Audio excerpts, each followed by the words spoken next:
now. For Secretary of Health and Education Service, I nominated Javier Becerra. You know,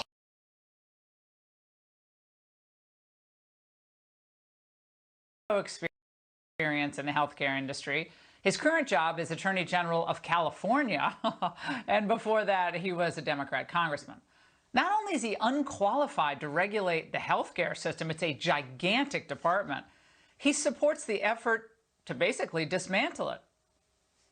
I've been a supporter of Medicare for All for the 24 years that I was in Congress. When you give people access to Medicare and talk to seniors who have their Medicare who say, keep your hands off my Medicare, I think it would have the same effect for most Americans if they knew they could depend on something like Medicare for themselves as well. Well, his views on immigration are perhaps even more extreme. In 2019, Becerra called for decriminalizing illegal immigration, telling the Huffington Post they haven't committed a crime against someone.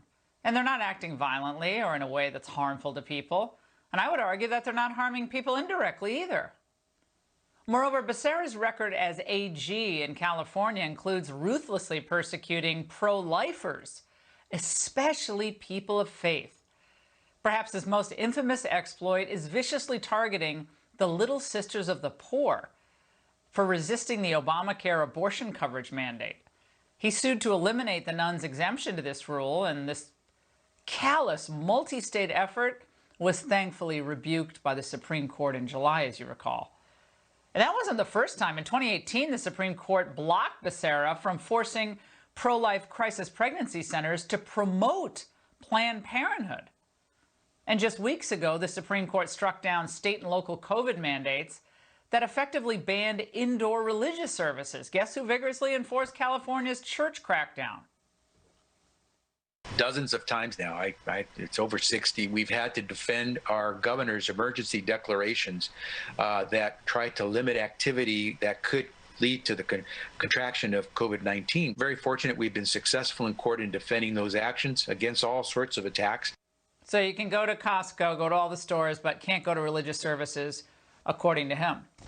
Now, if the Senate GOP cares at all about protecting our religious liberties and our borders, they're going to do everything in their power to make sure Becerra is not allowed to set foot inside of HHS. Joining me now is Victor Davis Hanson, Hoover Institution's senior fellow. Victor, obviously you live in California. You've seen his tyranny running the justice system there up close. What's your takeaway from all of this?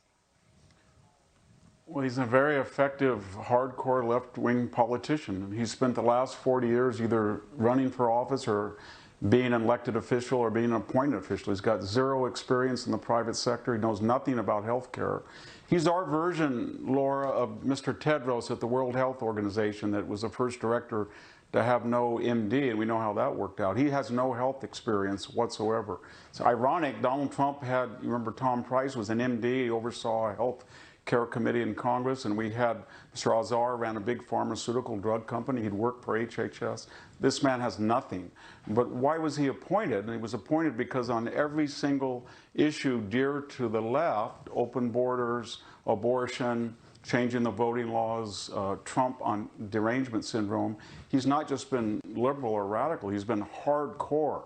And he's got a reputation for that, and he's going to be rewarded. But finally, what's really worrisome, the left has this tendency to take a mission statement in a cabinet and expand it. Remember the NASA director under Obama, he said that he was going to expand NASA to include Muslim outreach. And I'm afraid that Mr. Becerra, in a time of a pandemic, when we're worried about people coming in and out of the country, is going to say health care will be defined as immigration, or it will be defined as gun control. And it's already creeping that way with obesity and childhood video games and gun control already in our healthcare facilities. And when you dilute them like that, you lose focus on things like COVID or the proper policy. I want to get into what he said. It's not good.